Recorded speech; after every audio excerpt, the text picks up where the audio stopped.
রেলগাড়ির কামরায় হঠাৎ দেখা, ভাবিনি সম্ভব হবে কোনোদিন।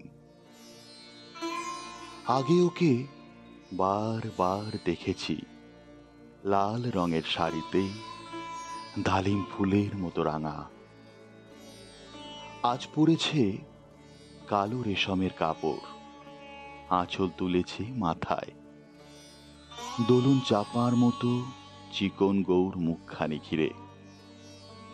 মনে হলো কালো রঙে একটা গভীর দূরত্ব ঘনিয়ে নিয়েছে নিজের চারদিকে,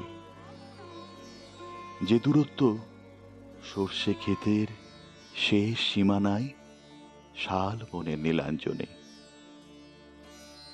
থমকে গেল আমার সমস্ত মনটা।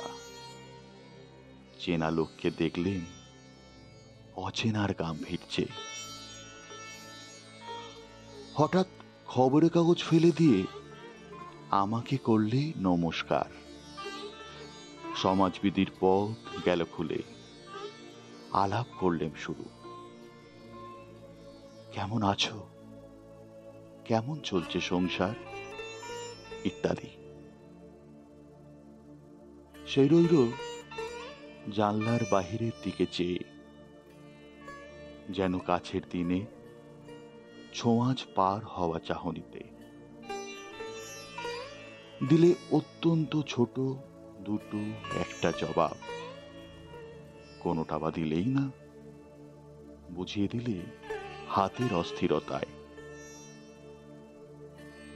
কেন এসব কথা? এর চেয়ে অনেক ভালো চুপ করে থাকা। আমি ছিলাম অন্য বেঞ্চিতে ওর সাথীদের সঙ্গে। এমন সময় আঙুল নেড়ে জানালে কাছে আসতে। মনে হলো কম সাহস নয়। বসলুম ওর এক বেঞ্চিতে। গাড়ির আওয়াজের আড়ালে বললে মৃদুস্বরে, কিছু মনে করো না। সময় কোথা সময় নষ্ট করবার? আমাকে নামতে হবে পরের স্টেশনেই। দূরে যাবে তুমি, দেখা হবে না আর কোনোদিনই। তাই যে প্রশ্নটার জবাব এতকাল থেমে আছে, শুনবো তোমার মুখে। সত্য করে বলবে তো? আমি বললেম, বলবো। বাইরের আকাশের দিকে তাকিয়েই শুধালো,